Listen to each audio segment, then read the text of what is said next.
السلام عليكم. اليوم ان شاء الله غادي نعطيكم وصفة خطيرة جدا اللي غادي تهنيكم من السعال والحساسية ديال الصدر او الربو اللي كنسميوه حنايا الضيقة. هاد الوصفة هذه من اسهل ما يكون، وهي متوفرة في كل بيت مغربيه كيتوفروا هاد المكونات اللي غادي نحتاجوهم في هاد الوصفه هذه. هاد الوصفه هذه البنات هي اللي عالجت بها راسي من حساسيه الصدر ومن الربو. كنت البنات انا وبنتي كنستعملوا الرابوس ديال الضيقه.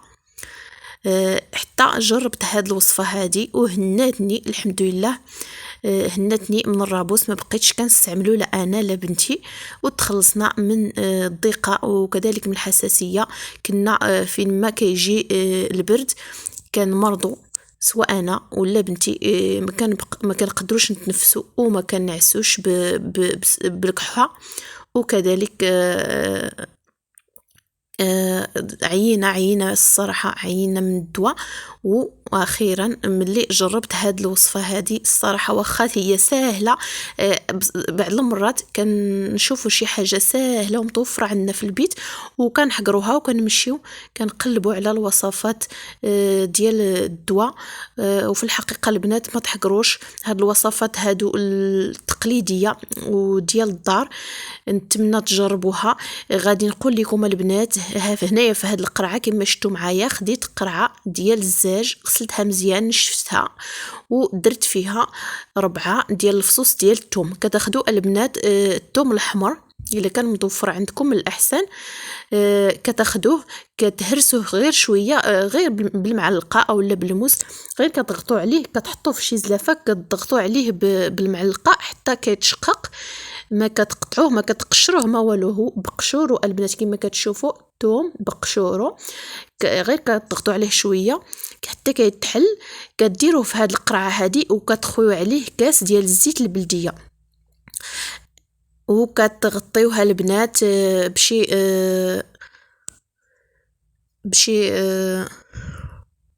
شي غطايه او لا غير السلوفان بحال هكايا كما درت انا، وكتحطوه عندكم في الكوزينه ولا في البلاكار وكتحتفظوا به.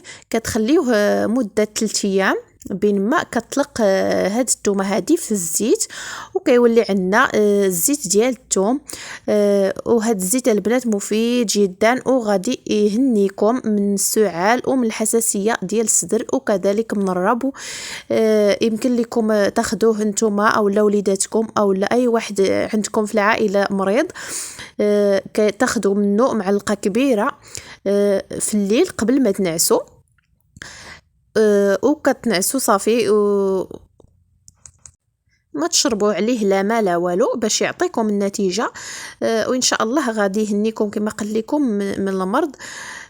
وكتستعملوه غير 3 ايام حتى 4 ايام وغادي تلاحظوا النتيجه.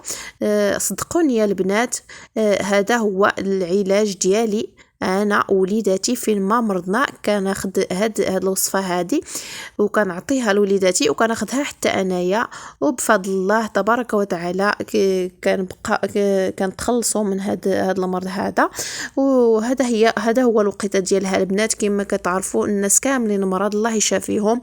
نتمنى البنات يعجبكم هذا الفيديو، تعجبكم هذه الوصفه وتستافدوا منها ان شاء الله، وبسلامه عليكم.